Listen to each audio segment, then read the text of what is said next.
We're all ready to go. Okay. Jeff, you want to call a roll? Commissioner Martin. I am here. Commissioner Shelton. Yes, I'm here. Commissioner Abbott. Here. Commissioner Kiesling. Here. Commissioner Langley. Here. And I do not see Commissioner Tucker. Is he present? I don't see him, but Dana Kerr is here, and I'm wondering if he's replacing him for this meeting. That would be the RBB non-voting representative. Right. I am present. I was just tagging along this time, so Okay. But I can serve that role as well. Okay. Well, we'll count you as serving that role. Thank you. All right. And so we have a couple of other guests. Mike Corman, I see, is on. Rana Gregory is on. Megan Scott is on. I thought I saw Jamie Miller's name at one point. I did too. There she is in the middle. Yes, she's there. John Kerr is on, and Jerry Sanders is here. Did I miss mentioning anybody that I should mention?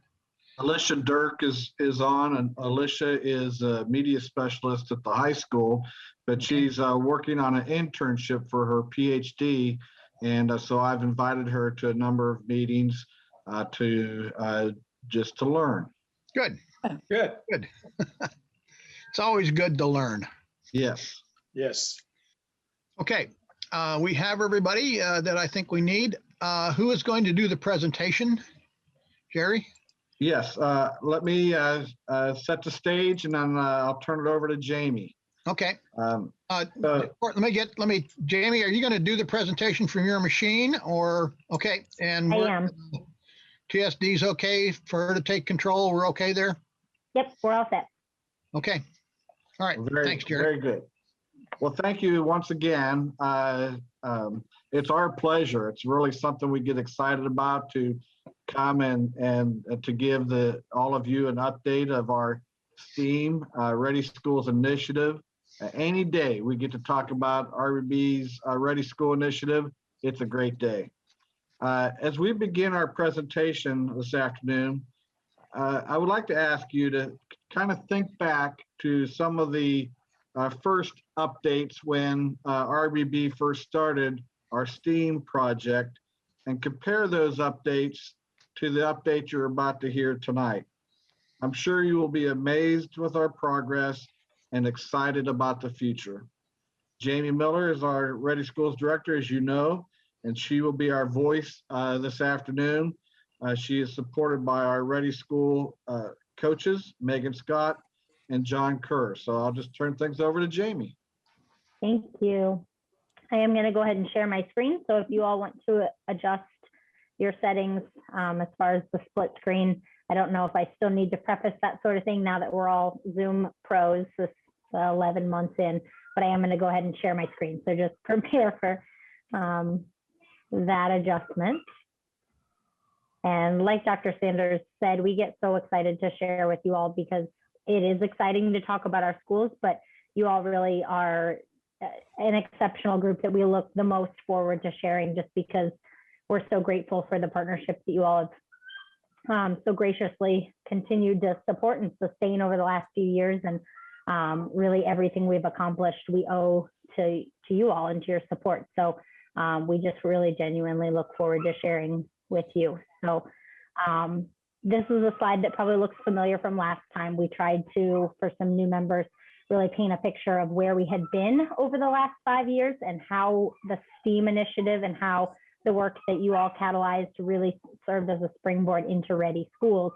So just as kind of a landing board there, coming off that presentation and now moving into what for us became the implementation phase of Ready Schools and just taking that sound foundation in STEAM and using it to move forward with a lot of these initiatives just on a new level, taking all of that work that we had already done and just continuing to let it evolve naturally and authentically into what we're continuing to implement now this year, even in the face of all of the COVID restrictions. So things look a little different than what we had anticipated for our first year of Ready Schools implementation, but we're pretty proud of what we've been able to accomplish despite some of those challenges. So the instructional coaches are still in place. That was a huge piece of the original initiative, as well as the foundation in project-based learning. If there are two things that we really take from this partnership that have just fundamentally transformed how we do teaching and learning at RBB, it's those two things. Having ourselves in these roles, not in any way to toot our own horns, but just to be able to have a full-time role devoted to kind of the research and development nature of this role, and just building out what these new innovative practices look like, because it has just been so transformational for how we do teaching and learning, how we do school, so to speak. So with that foundation of project-based learning, everything in our implementation plan that came of this year-long discovery process with Ready Schools we have that embedded layer there. So for us, that's implied, but project-based learning is just that mindset shift of hands-on student-led learning, so that we're not creating problems for students to address. We're not creating these sterile environments for them to learn critical thinking or, independence. We're putting them in a position to identify problems that they want to solve, and putting them in a position to innovate and to prototype and to create. So throughout this presentation, just think about this from that lens, that mindset shift, where we really have switched to student-led learning in every content area and every grade level. So you can see the core tenets on the right of Ready Schools as an initiative. And these are tenets that were created by ROI, Regional Opportunity Initiative, as the framework for this discovery process that we went through. We were the third cohort of that initiative, but on the left, those three pillars there, that was our answer to the call that these 6 core tenets really charged us with. So how are we as Edgewood going to ensure that these 6 things are in place, that these 6 principles are evident throughout our schools? This plan is our answer to that. These are the strategies that we have pretty meticulously built out K-12. So when we talk about career-aligned pathways and career exploration, we really truly are talking about our kindergartners all the way up through our now almost graduating seniors. So we'll just kind of go through each of these pillars and speak to some of the ways that we've been able to implement these strategies, starting with our graduate profile. That's really the cornerstone of this plan. So again, I hope this graphic looks familiar from the last time we came to you all in the fall. This was one of the I guess prototypes. We started out with it as a prototype, but we really have taken that initial draft that we put hours of work into in the spring and just run with it, because we've gotten so much positive feedback. So as we redefined our vision and mission statement for our district, this was that next piece that went right along with redefining our vision and mission. So these 6 traits and the sub traits, if you will, there under them, this is our commitment through Ready Schools to our community, to our families, to our students themselves, to our stakeholders, that these are the traits that every single Edgewood graduate is going to leave us demonstrating, that they've not only come to understand what these traits mean, but they've had the experiences and the practice to really demonstrate through their own learning what these traits look like in action, not just in theory. So from critical thinking all around the graphic there, through innovation, collaboration, communication, resilience, and compassion.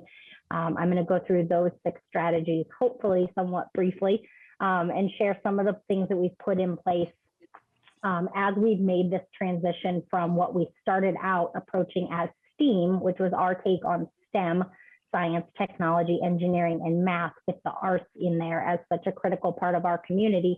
That foundation is edified in everything that we do, but Ready Schools was just our opportunity to take that foundation and take what we knew was best for our kids, and we knew what was best for our community, but refine it and really hone in on the specifics of all of that work as it aligned with our community. So we haven't really shifted or pivoted in any way. We're just zooming in, if you will, on what does STEAM or STEM actually look like for our community? What are the careers? What are the employers? What are the positions and the sectors in our community that await our students when they graduate, so that we can make sure that we're defining STEM in a way that's going to ensure that our graduates can find employment and stay and thrive and live and work here in Southern Indiana.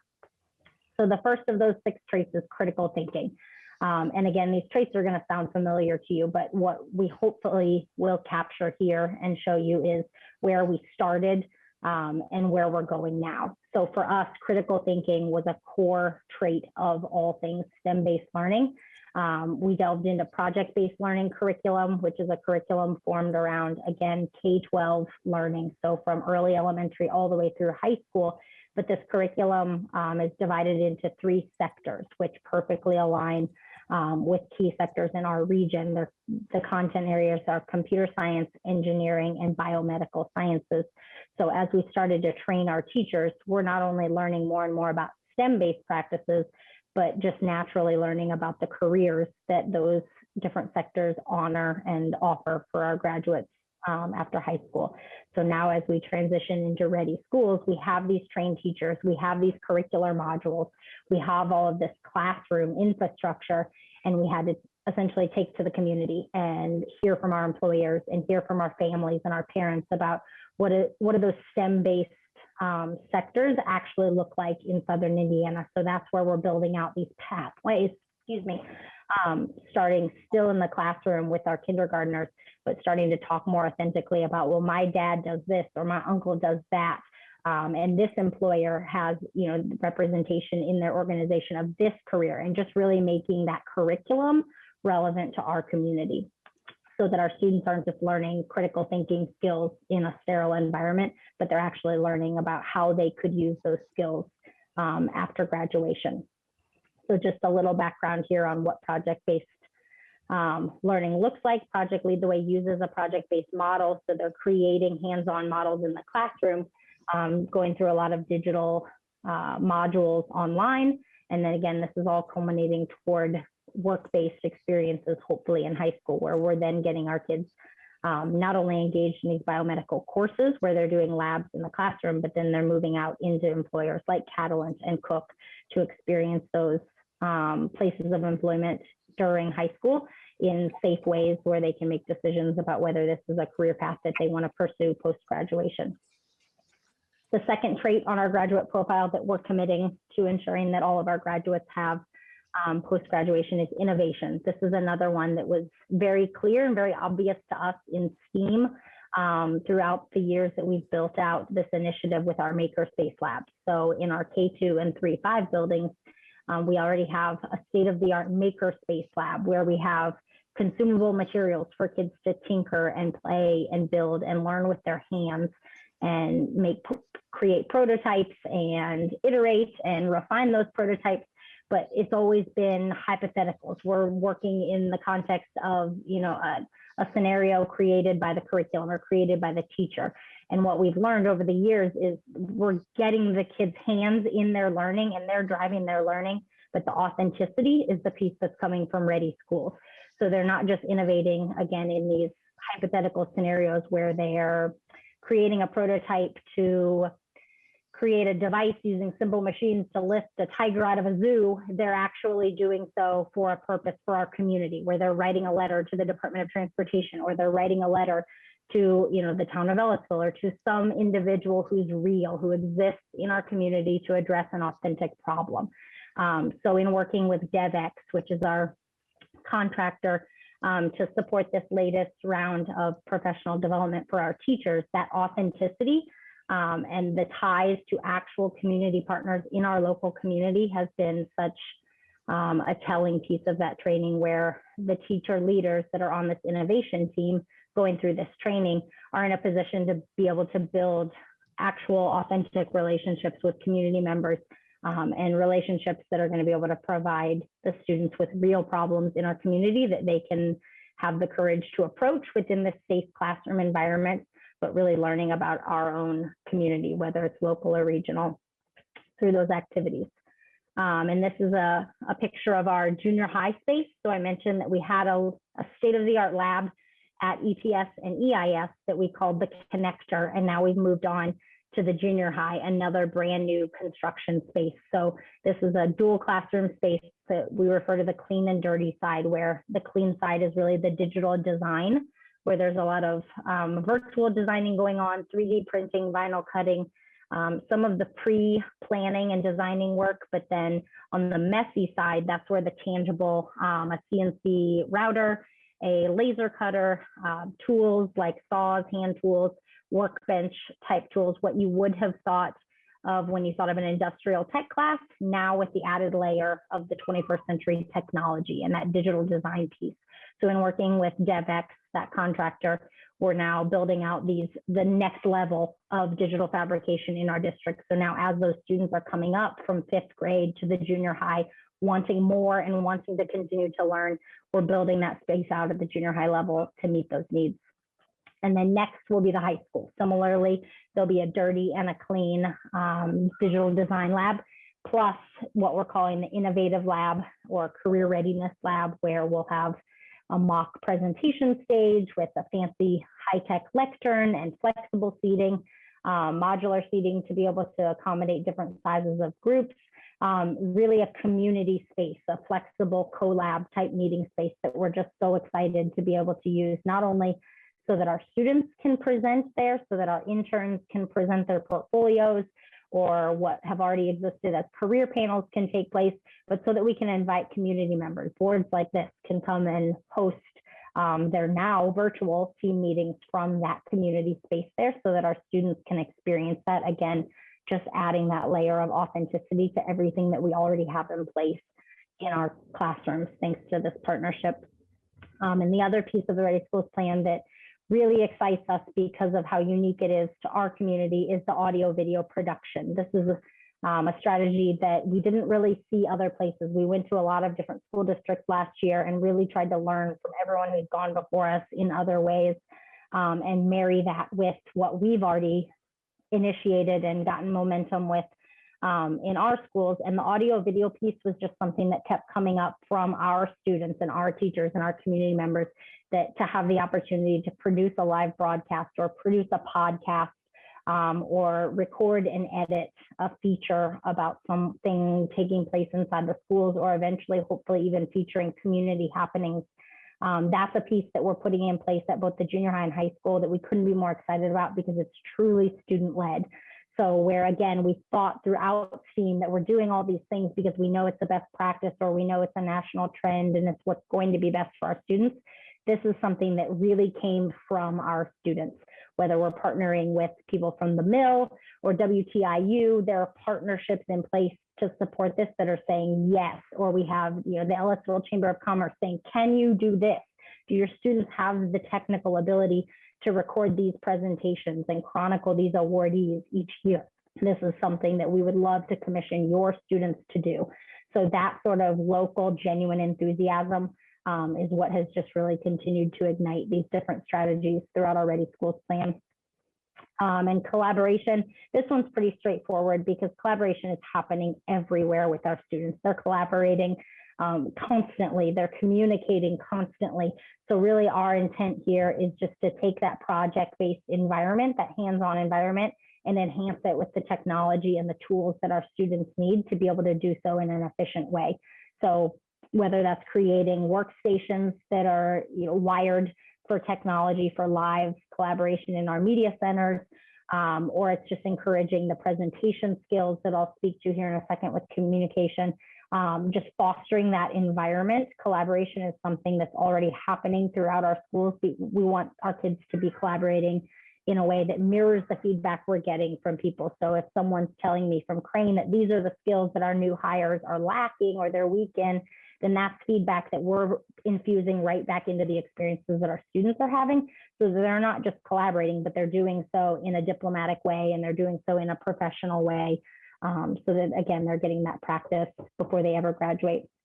And there are a couple pictures of the media center that I spoke to, those workstations that we're already using in the junior high.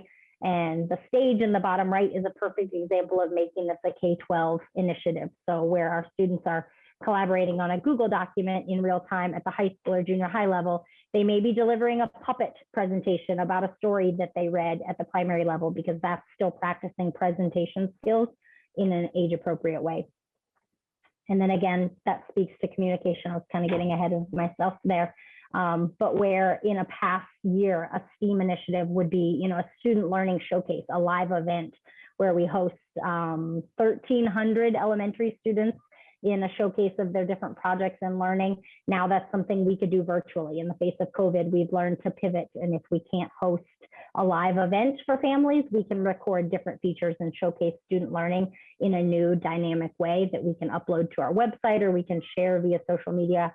We're just finding new ways to share as consistently and as dynamically as we can to make sure we're engaging our entire community. So this slide again just speaks to some of those partnerships with WTIU and the Chamber. Like I said, I was getting a little ahead of myself there. And some of our communication strategies are just being more intentional about how we're streamlining and aligning our communication across the district. So again, we have 2 STEM certified elementaries, thanks to the work that we've been doing through this STEAM initiative. But now how do we carry over that consistency to the junior high and then to the high school?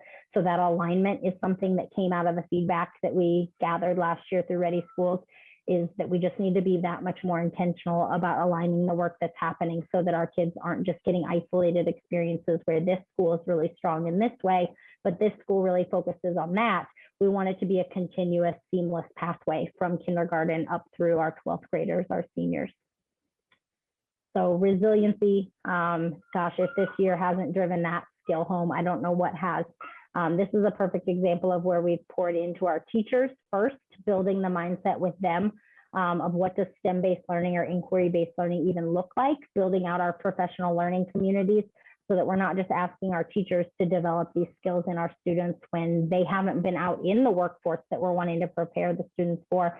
We have to actually reinforce their understanding and give them the skills and the content knowledge that they need to make that shift from maybe a fixed mindset to a growth mindset.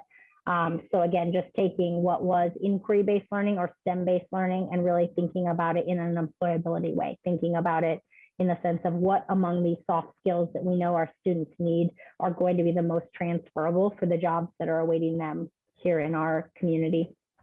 And that's a little more information about the professional learning communities and just what that means and what that protocol looks like. So I'm always happy to share out these slides, but I bet Jeff maybe already has.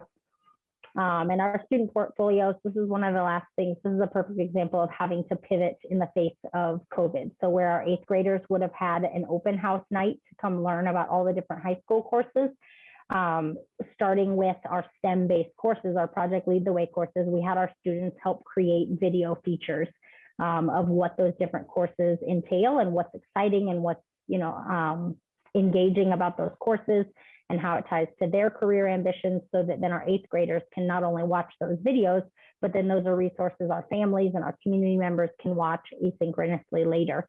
And similarly, where our high school interns would have had a tangible, hard, traditional portfolio of artifacts, timesheets, and things from their intern experiences, now we're digitizing those and they're creating Google Sites in a more COVID-friendly way, but also a more sustainable way that's going to hopefully become a K-12 artifact that follows our students all the way up with artifacts of how they're developing each of these 6 traits in each grade level, K-12.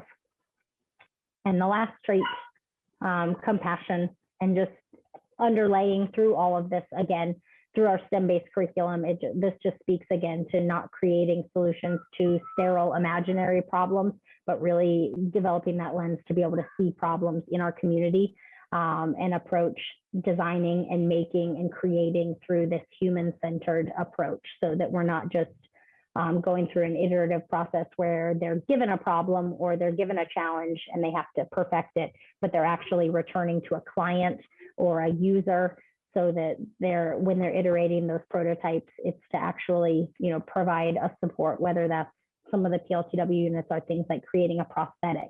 So that's not just creating a prosthetic based on what the curriculum says it does, but actually creating a tool that someone they know or someone that they could interview could actually use one day. And our coffee house is the last piece. This is another empathy student-based piece, and I think this one is actually one of the last strategies.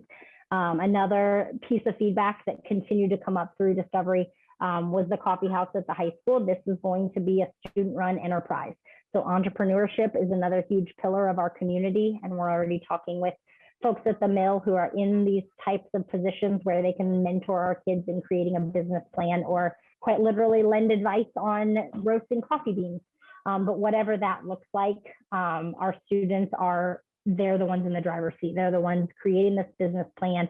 They're the ones that are going to do all of the work to lay out the groundwork to create this coffee house that our media center at the high school will be remodeled to include beginning this summer.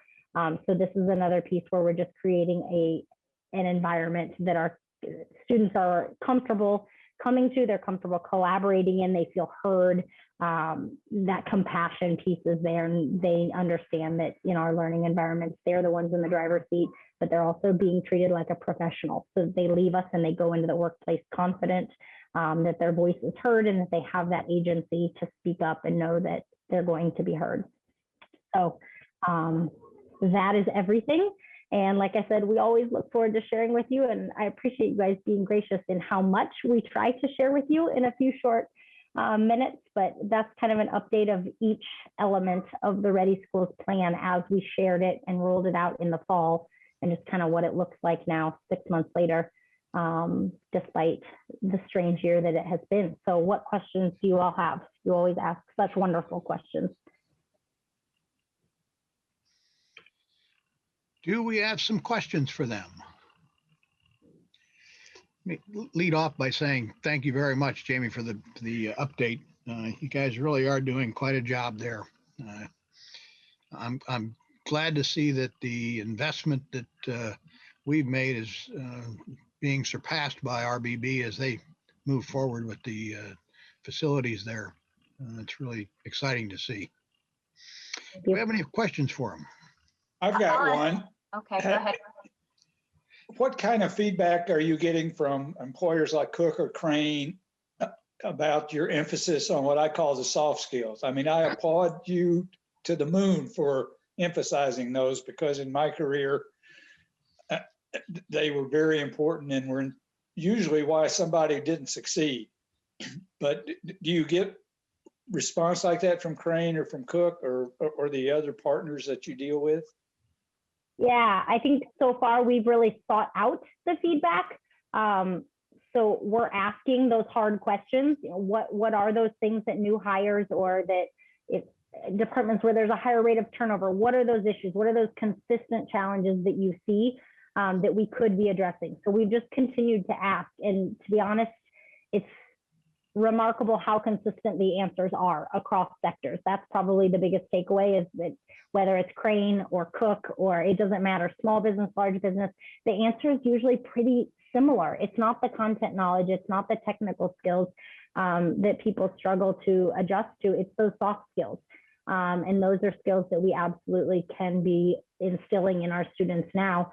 And frankly, I will never forget, I think it was maybe at Cook Polymer, someone said they don't want them to come in feeling confident in the technical skills and the content knowledge. They want to teach that their way. They want them to come in confident in the punctuality and the speaking skills and the collaboration skills, to be a lifelong learner and be, you know, have that malleable mindset to be coachable and be adaptable. So those skills have just come up naturally everywhere we go and everyone we hear from.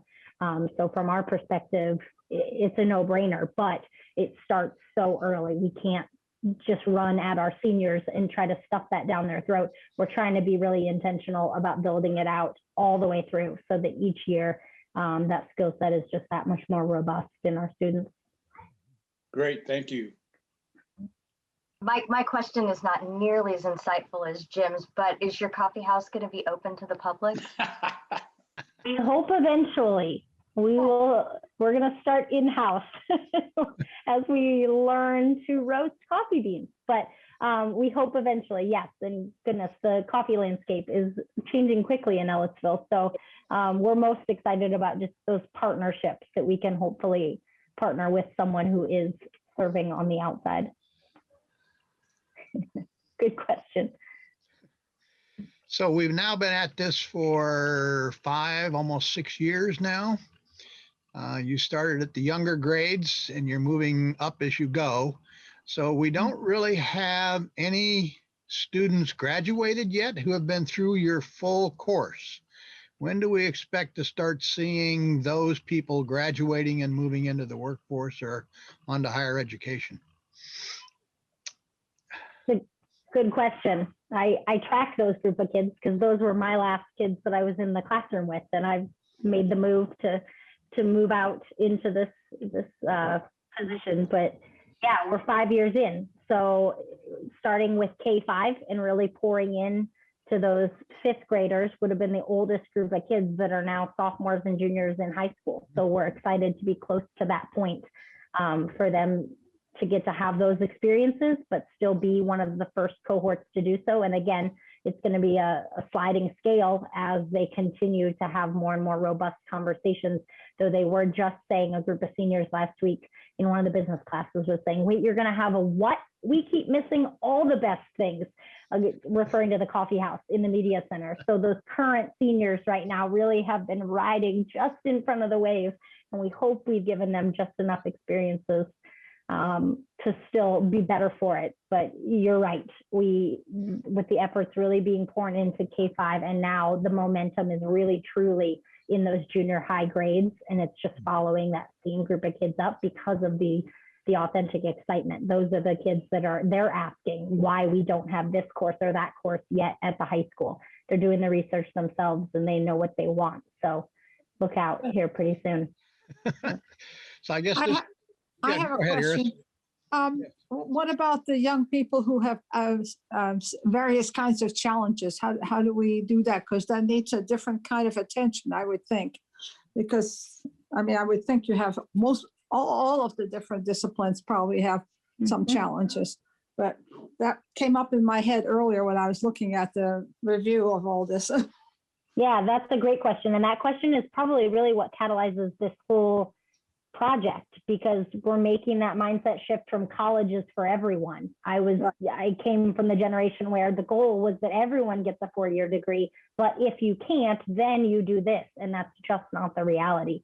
So if you think about the schools as a microcosm of our community, we have students at every ability level that have every interest. So our engineering courses aren't just for the kids that are going to go get a 4-year degree and be an engineer in the traditional sense, but what about those kids that can serve as an engineering technician or a mechanical technician?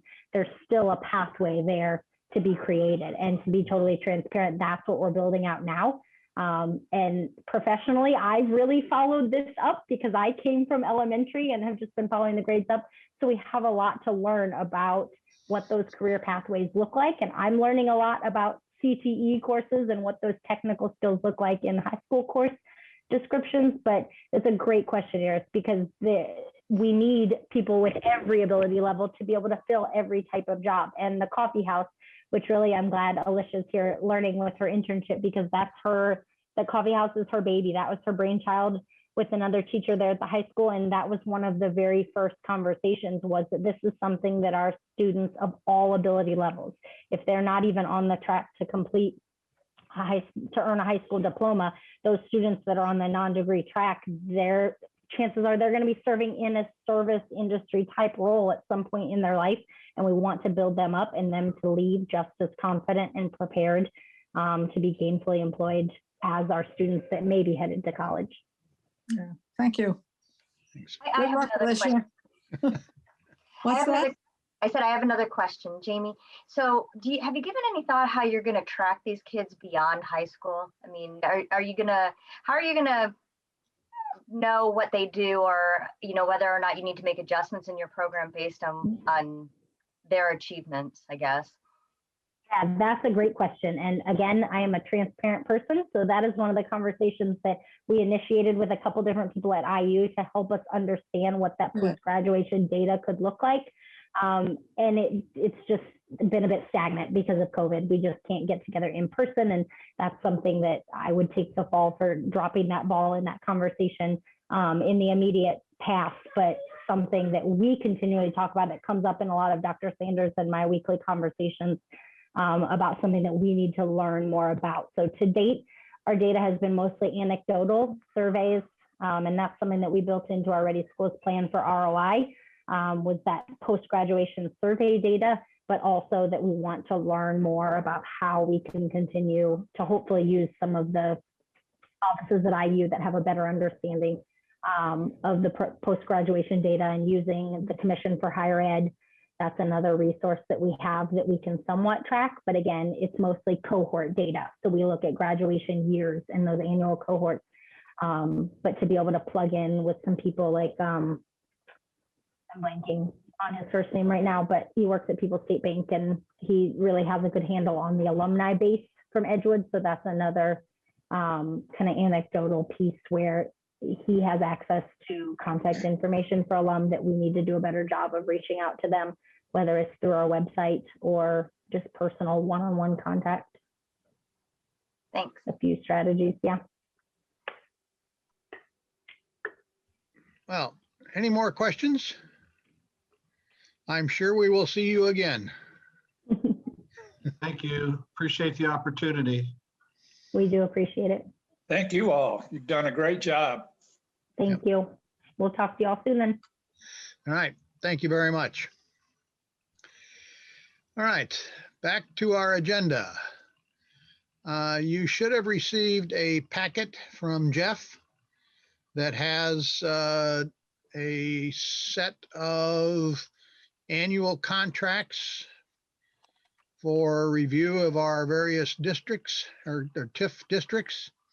Did you want to say anything about this, Jeff, before we consider them? Just that every year we have to have our annual reports done, and they have to be submitted to the county council, and ultimately they'll get uploaded into the state's database gateway. And these are the contracts, and we've had the contract with the same vendor at essentially the same price for over probably close to a decade. Yep. We've had the vendor longer, but I think the price remains the same for quite a while. There was a slight change when we added the Curry Profile TIF district, but these are the 4 reports, and probably at the March meeting, he will come and make a presentation to you on going over the reports and detailing what's in there. I always think that is the most informational meeting that you guys have every year. Yep. I have a question about these agreements. It says in here that it does not include an audit of the actual property taxes collected by the county. Have we ever had an audit of our parcel tax collection? I don't think so. They do produce a list of the parcels that are in each of the districts. Yeah.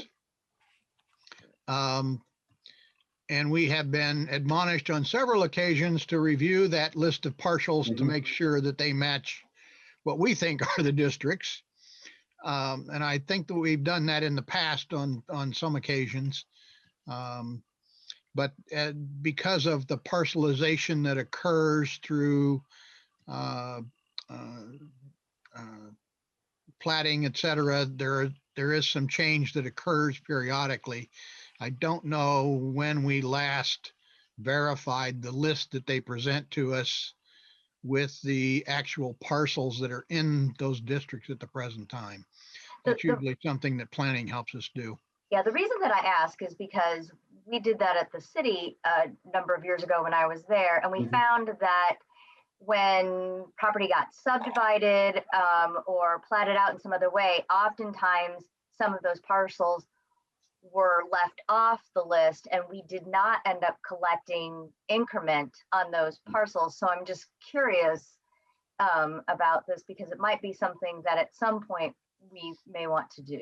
What we've done in the past, and I don't think we've done it, I know we didn't do it in 2020, and I can't remember if we did it in 2019 or 2018, is we would have our GIS specialists mine the data in the auditor software and prepare a map based upon those parcel numbers, and then we compare the map with our expectations, and if there's gaps or something like that, we check and see why.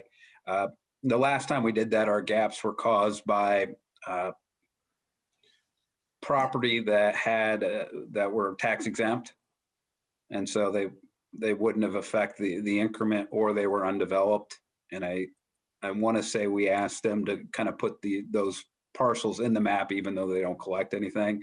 But that shouldn't be very hard to do, as long as we have a GIS person, which I learned today that our GIS person is leaving shortly. So maybe Oh, no. maybe I could get on him before he leaves and have him run that map, and then we can compare it. Yeah, the more development that we do in the TIP districts, the more likely that we're gonna miss parcels because of, It's always splits and Yeah. subdivisions. Right. Jeff, didn't we do something with that when we were trying to figure out where our lines were for this, what was in the city and what was in the county on Curry Pike there near GE? There was some stuff going on at that time. Yeah, that's always, we've always looked at that area particularly just Yeah. because of the annexation that occurred over our parcels, over our TIF district, and how that has to be divided out because of state code. That's a little different analysis than what we're talking about when we're doing the maps and things like that. We do check that calculation by the auditor's office. But I thought we looked at the other parcels too at that time. Of course, we have more TIF districts now, I think, than when we did that. Or maybe more enlarged, I don't know, but it would be wise to do that. Thanks, Lisa. Hey, Jeff, if March is the meeting that the contracts refer to as the annual meeting where these are presented, will we get copies of those reports prior to that meeting, or will that be the first time we see them? You should get a copy of that prior to it. Generally, you don't get it very far in advance because of the nature of we have the contracts approved and then it takes some time to get it pulled together. So you should have it before the meeting, although not as much time as maybe I would like, but that's a function of the work and having to get it done. Last year was a little bit different because of COVID-19.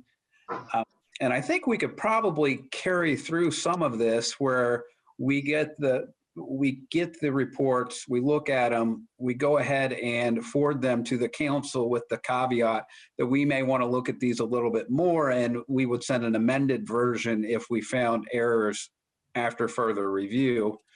That may be something that I thought was something that would be very helpful maybe in the future. But I think getting that meeting where he goes through it to ferret out those questions is important.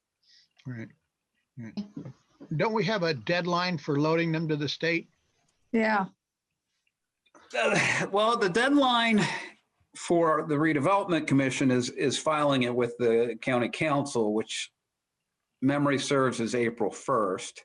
Okay. And then they have till April 15th to upload.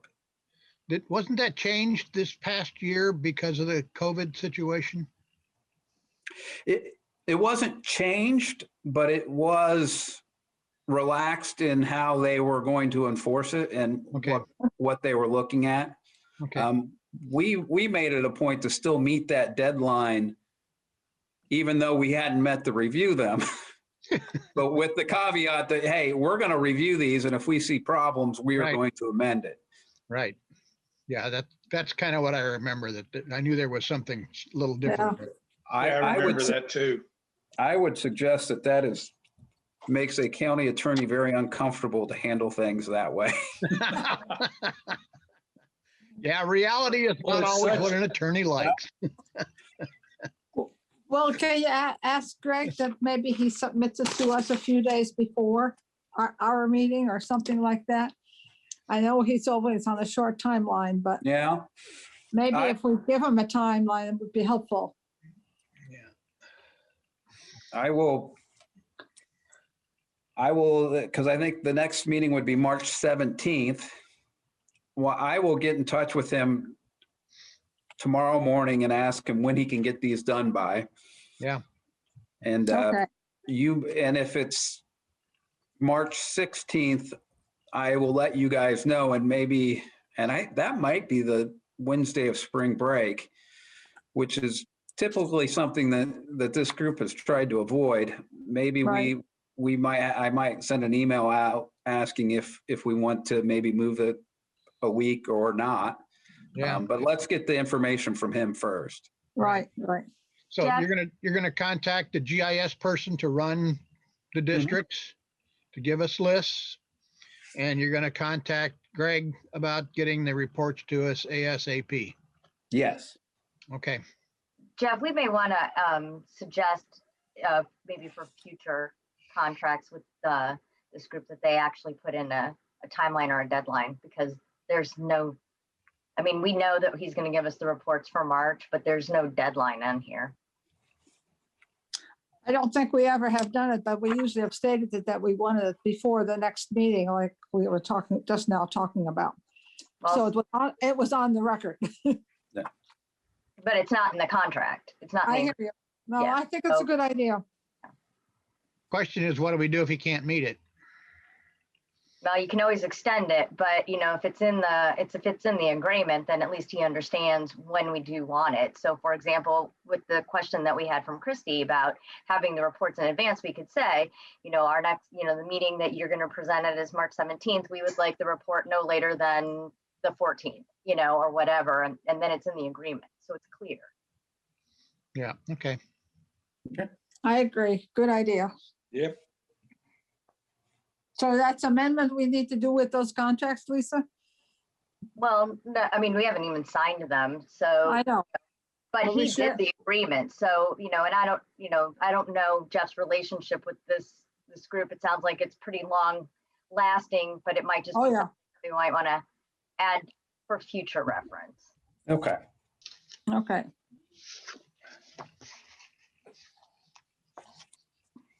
Well, with that, I'll make a motion that we approve these agreements, these 4 agreements. I'll second.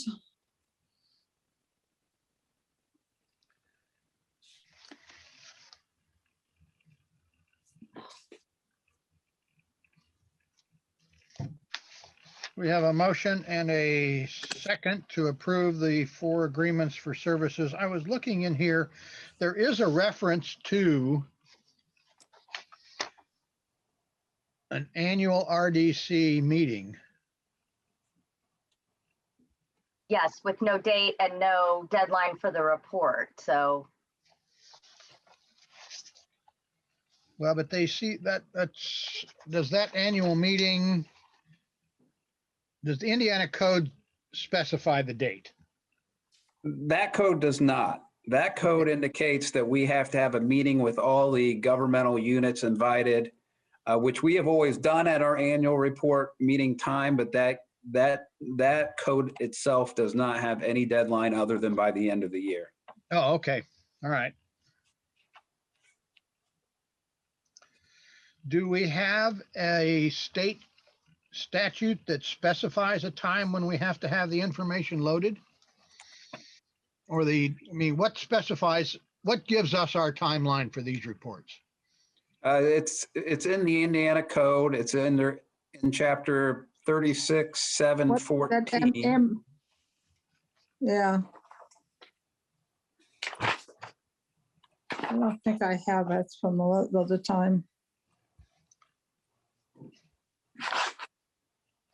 I think I cleaned up my file. Yeah, we may want to make these conditional upon that section of the code as well.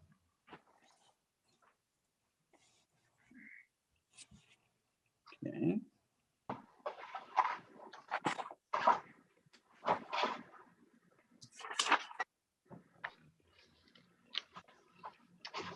Do you think that would be appropriate, Jeff? I think that's appropriate. I mean, we've never had an issue, nor do I expect one, Yeah, I wouldn't expect one either. meeting those deadlines. So making it conditional upon meeting the deadlines, I don't think is an issue at all. Okay, so do we have a statutory code reference that we can use? I would condition upon Indiana codes 36.7.14. Okay. Can we amend the motion then? Yes, so amend. Okay, and do we amend the second? Second, Okay. Aaron. Okay, so we have a motion and a second to approve the four agreements with TSG, Financial Solutions Group, FSG, conditional upon their meeting our obligation under Indiana Code 36714. That sound correct, Jeff? Yes. You want to call the roll? Commissioner Martin, Yes. Commissioner Shelton, Yes. Commissioner Abbott, Yes. Commissioner Kiesling, Yes, Commissioner Langley. Yes. Motion is approved 5-0. Okay. For all of you, we had a meeting with some of us and Tom Winiger to discuss this residential TIF idea. And I believe you distributed the minutes of that meeting to everyone, Jeff? I've only sent at this point to the people who are part of the meeting Okay. because I haven't received feedback that from anyone that said it was I have not correct. seen it. That's right. I have not seen it. Yeah, I've got to look at it today, and I'd like to clean it up a little bit before we send it out. I don't doubt it. So let me work with Jim and you and clean this up a little bit so we can, before we send it out. It had some good information, but it was missing a couple things, and some of it wasn't quite as clear as I wanted it to be. Did you have some other residential TIF update information that you wanted to share with us? I think that was the big one, and I think maybe the conclusion of that meeting was that another meeting involving the Redevelopment Commission, the Affordable Housing Commission, and the commissioners was appropriate in the near future to Right. kind of circle back and talk about what we learned from that meeting and next steps Right. moving forward. So we will, as a result of the FSG reports that are being given to us, Mhm. have a better idea about our cash going forward. At least it's some estimate of that, so that if we would think about doing any residential TIF in an existing district, we would have more information at that point in time. Mhm. We have not received anything back, as far as I know, from Greg concerning experiences with residential TIFs, as far as I know. I've talked to Greg. He indicated that he hasn't had one that actually went, but he's given me contact information for some people who are really looking at it and are planning on moving forward with that. I need to reach out to them and Okay. see what's going on. But I have heard back from him, and I also emailed our bond counsel, who we typically use for redevelopment projects, and he's putting together some names for me as well. Okay, all right. So let's make as our action here. You're going to do those contacts. Mhm. Jim and I will work on cleaning up this set of minutes of our meeting so that we can send it out to the members of the commission. And let's kind of circle back around with that as a once that is done, to see whether or not it seems like it's a time to have another meeting of the interested parties.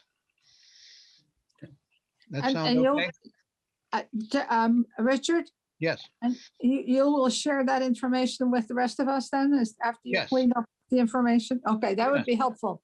yes. Because I was talking with somebody about it and they didn't know whether it was a viable thing to do. And so I need to know some more. Yeah, Thank no, you. we'll get this set of minutes back to you. There were some other issues in here that I wanted to make sure we talked about Got it. in the minutes as well, that where there weren't That other. would be names. good. That would be Okay. good. Thank you.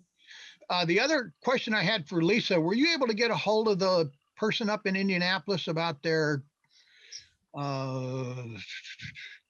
it was a tax credit approach? Yes, I've talked to her several times. I'm meeting with her again on Friday. Okay. Okay, So Ms. Sharp runs a tax division of Merchants Capital. They gather together investors, usually from local Indiana banks and companies, to buy the tax credits for low-income housing tax credit projects. And they also work with their investor banks to make sure that the financing, particularly the construction financing, because the permanent financing is usually sold on the secondary market, is done also with Mhm. Indiana banks. And they just recently closed a project in Ellettsville, Ah, okay. like literally within the last couple of weeks. Okay. So they haven't done a lot of work down here, but I had seen the same article and already had reached out to somebody to do an electronic introduction for me with Ms. Sharp. So we're going to try and convince her to do some more work in our area. Did you have a specific question? Because I do have a lot of information about how our program works. Well, I think it was this connection with the TIF, residential TIF. Yeah. Whether they've looked at that at all or thought about that, because there are some financing issues involved in that may complicate what they're trying to do. We actually didn't get that deep into the weeds, but I can talk to her about that on Friday. Okay. Yeah, because there are some constraints that would be imposed because it was a residential TIF that may cause problems for the kind of credit thing that they're doing. And we want to address that up front if we need to.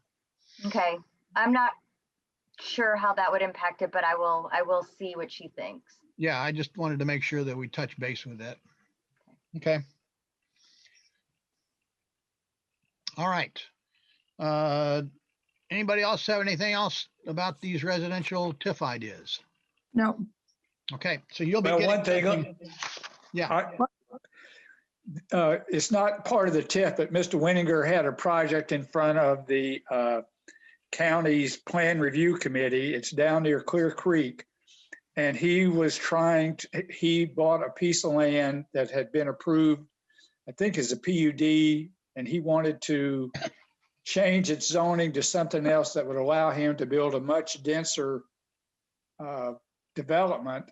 right, And besides the issues of karst and just traffic, one of the big issues came up and is how, once you build these things and you do whatever you do to make them initially affordable, in quotes, what happens when those people sell them next? And nobody seemed to have an answer to that. And I think that's going to turn out to be a really, really, really big issue. So Can you Lisa, if you, go ahead. ask that a question? Tell me that again. Okay, you say we put in we do something to make the house's initial price point under $250,000. Right. Okay, Public money. public Right. money. Now they sell them. So individuals, a whole bunch of different people now own them. When they go to sell them, they can sell them for market value.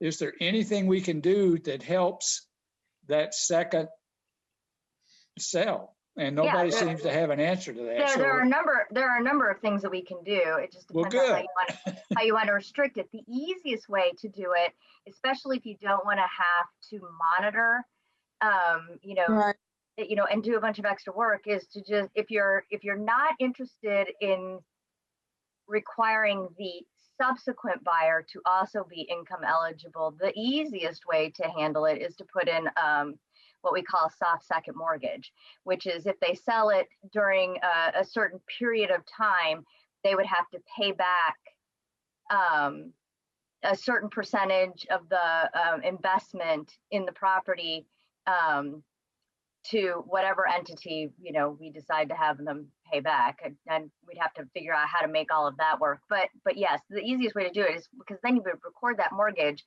which would then show up in title. So when they go to closing, that would automatically happen, just like paying off the first mortgage. That's the easiest way to handle it, because then it's just kind of matter of fact in the course of closing the property. Yeah, I'm not sure how that would work with a government entity, however. Well, I did them all the time when I worked in Hand, which is a governmental entity. Right.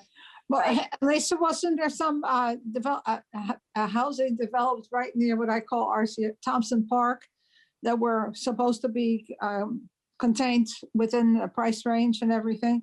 Yes, but what we did was we did covenants on those properties. So Oh, they is were that how you did it? restricted. Okay. They were so the subsequent property owner also had to be income eligible, which requires staff to, Right. to verify that that's happening. If we are not, depending on what funding source we decide to use, if we're not interested in Right. subsequent buyer, the easiest thing to do is to do a mortgage, and you can do it with a governmental entity. We did it all the time. Hand's loan portfolio when I left was like $4 million. Right. So, Right.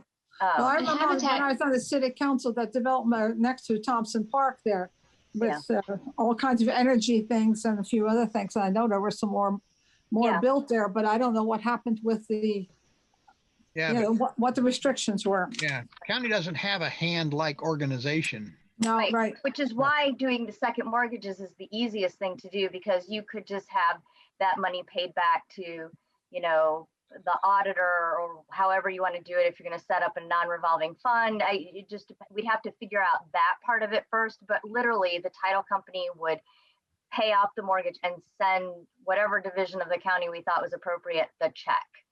Oh. Can I ask a Interesting question idea. about that? Yeah. When the city does that, aren't they helping the individual buying the home or the property, not necessarily the developer who develops it and then sells it? We've done both. Okay. And we can talk about ways to do it, but there are some ways to do it. And Christy sits on the board at Habitat. You guys do something similar, do you not? You're right. Yeah, I mean, we use deed restrictions, right? And so within a Yeah. certain period of time, we have a couple of things. We have right of first refusal to be able to buy that mortgage back, so we could keep it within the Habitat system. But there's even been a new mechanism employed in Osage Place in kind of because the city has donated money for some of the infrastructure, they have kept a certain percentage of those, what we call permanently affordable, that's outside of that 25 to 30-year window that we normally employ. So that's what we do with every single one of our mortgages. Yeah, but because since the county doesn't really have a staff, I mean, I think the easiest thing to do is to create a fund and then do the soft second mortgages, because that really doesn't require too much staff work unless we're going to do hundreds of houses a year, which seems highly unlikely. Once we have a template for the second mortgage, it's a matter of changing the names, the dates, and the addresses, Right. and then recording them, which happens in Jeff's building. So that shouldn't, be too hard to do. No? Sometimes moving between floors in that building is very difficult. Only when the stairs are slick. It's pretty easy right now. Okay, well, let's keep going. I need All to right. move on. Okay, good. All right. You should have received, did you receive minutes? I don't think, did I see minutes? Yeah. I saw Yes. minutes way Yes. back when the first batch came in. I think everything was okay. Yes. Yeah, I agree. Except I one make a thing motion that we approve the minutes. And I second. We have a I- motion and a second to approve the minutes of the January meeting of the Monroe County Redevelopment Commission. Jeff, would you call the roll? Commissioner Martin, Yes. Commissioner Shelton, Yes. Commissioner Abbott, Yes. Commissioner Kiesling, Yes. Commissioner Langley. Yes. Motion is approved 5-0. Okay. Next are claims. You should have received in the most recent packet, I think it was, there was a statement of claims. There were 6 claims totaling $724,674 and a penny. And I have now signed all of them. I don't need to sign the RBB, which is their second distribution from last year. Right.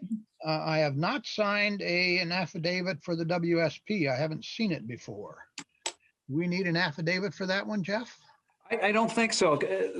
You will sign an affidavit whenever we're using money held by a trustee to pay Okay. off the debt. And I believe this is coming from our Own funds? own West Side TIF fund. And so therefore, once you approve it, Lisa will sign off on the claims and get it Okay, processed. that's kind of what I thought was going on there. So David, Richard, so the amount that we have to approve in claims is $615,877.46, I think. No, it's been adjusted since then, since that one came out. It's now $724,674. Okay, that's different from what I got this afternoon. So what is the new number, please? $724,674 Okay, and 1 cent. right, That was okay. in the set that was called February RDC packet that Jeff Well- sent today. Well, I didn't see it then today, so that's why. Okay, got it. I'll take the word for it. I'll look for it again. I'll move approval of the claim in the amount that Richard Martin just mentioned. I'll second the $724,674.01. Okay. We have a motion and a second to approve the claims as stated. Jeff, do you want to call the roll? Yes, Commissioner Martin, Yes. Commissioner Shelton, Yes. Commissioner Abbott, Yes. Commissioner Kiesling, Yes, Commissioner Langley. Yes. Motion is approved, 5-0. Okay. Next is staff comment. Jeff, are you the only staff still present? I think I probably am. And I think You have some comments. I think my comments were going to revolve mostly around what we talked about with the residential TIF update. Okay. Typically, we would have Lisa give us all the project updates for the road.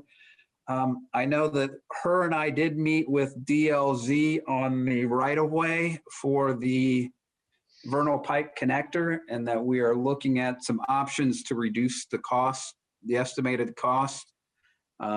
And so hopefully we'll have a better number for those. I Okay. think that was close to 3 million for the right-of-way, and we're hoping to shave that off considerably. Yes. Let's hope Good. so. So and we're exploring the options with them. And All right. Landowners see us coming, don't they? well, it's the appraiser, and Yeah. so there's a lot of different parts that we can look at to maybe reduce that somewhat. Okay. And so that's what we're exploring. Yep. All right. And we knew that was going to happen because of the way we did it. So, okay. If you have no further comment, do the commissioners have any comments, please? Eric? Just want to Richard, I thank TSD and CATS. okay, right. I had a quick question. Yes. Jeff, you mentioned the meeting on the 17th being on spring break, and perhaps that was a poor choice. And considering moving it, is that something we really will consider, or maybe that was an afterthought, or what are your thoughts on that? My guess is that if he can have it done in a timely manner so that you guys can have it for the 17th meeting, then we should not move it unless someone feels that the spring break is inappropriate. I mean, historically, we've tried to avoid that week because the lack of public in town and just trying to be more transparent. I don't think that's going to be an issue this year. I don't think so either. Just because I don't think those issues are going to arise. So it's more of knowing that we need to have that done and have it through this group and making sure you guys get enough time to look at it. I'm going to assume that we'll get it on in plenty of time, and you guys, and having a meeting that day won't be an issue. But I also know that our consultant does this for a lot of different redevelopment commissions, Right. and that it's a really busy time of the year, and we push them as much as we can, but we also want to make sure we get the quality product. Yeah, so some of that might depend on the feedback you get from Greg. Correct. Okay, We need a 48-hour notice to change the meeting. Is that correct? I think we need 48 hours before we meet if we're going to meet on a different day. Right. Clearly, I think we would want to have the next meeting scheduled before we didn't have the one on the 17th. So I would say 48 hours before the 17th makes a lot of sense to me. Right. So that would be Monday morning. That Yep. Monday morning. Is that enough? Yeah. Okay. Are the rest of the commissioners comfortable with Jeff and I making a decision about that on the Monday morning, on that Monday morning? Yep, depending on for when you put it on to. We would move it exactly 1 week later. Okay, that may be the issue. That'd be fine with me. Either one would be fine. So you want to check your calendars to make sure Yeah. that the following Wednesday would be okay? Yeah, I should be okay. Same Christie here. yeah, mine's good. and Iris, you're the last one to, Well, hang on. she's checking her calendar. This, we're talking March, right? Yes. Okay, I think it's okay. I don't see anything right now. I have something else, but it's not until later in the, oh, I have a meeting earlier in the day, but I'm done by 4:30. so that would be the 24th. Yep. Yes. I think it's okay. I don't Alright. think that they didn't put this other meeting in there. No, they didn't. They did it for next, I have a meeting next week at this time. I thought it was going to conflict with this meeting, but it isn't. Okay. So, okay, Right. all So right. Jeff and I I'll will make a pencil. decision on a Monday morning, what is that? The 22nd. 15th. 15th, and we will either keep the meeting the same or we will reschedule, and it will depend upon whether or not we have the reports in hand at that time. Right. Okay. Okay. All right. So we've got that decided. Any other commissioner comments or questions? I just have one. I had talked to Jeff about this, I don't know, a week or so ago, and I just sent it to you. Sorry, I forgot. But I had suggested that we as a redevelopment commission join the Redevelopment Association of Indiana. I used to belong. I find it really useful because they track all the TIF legislation and they let you know what's changed, and they work with the Department of Local Government Finance, and you get early copies of all the memos of all the things you need to do. And it's just a good resource. And I think it would be as helpful for Jeff as it would be for us. And it's $25 for the entire commission to join for the first year. And then the second year it moves to $125, but that means all of us. That's Jeff and all of us commission members. They have meetings and they do site tours and they do educational opportunities. And my suggestion is that since it is inexpensive and it's a good resource, that we should think about becoming a member. And I spoke with Angie Purdy, the commissioner's administrator, and she says that they have funds in their boards and commission support. So I was planning on going ahead and applying and getting us hooked up into that. Sounds good to me. Sounds Well, good to me. It's Do we need, it's always a very helpful resource as Lisa indicated. So do we have a motion that we would request that Jeff work with the commissioners to get us joining as a member of this association? Yes, I'll Two. second it. Okay, we have a motion and a second. Jeff, you want to call the roll? Commissioner Martin, Yes. Commissioner Shelton, Yes. Commissioner Abbott, Yes.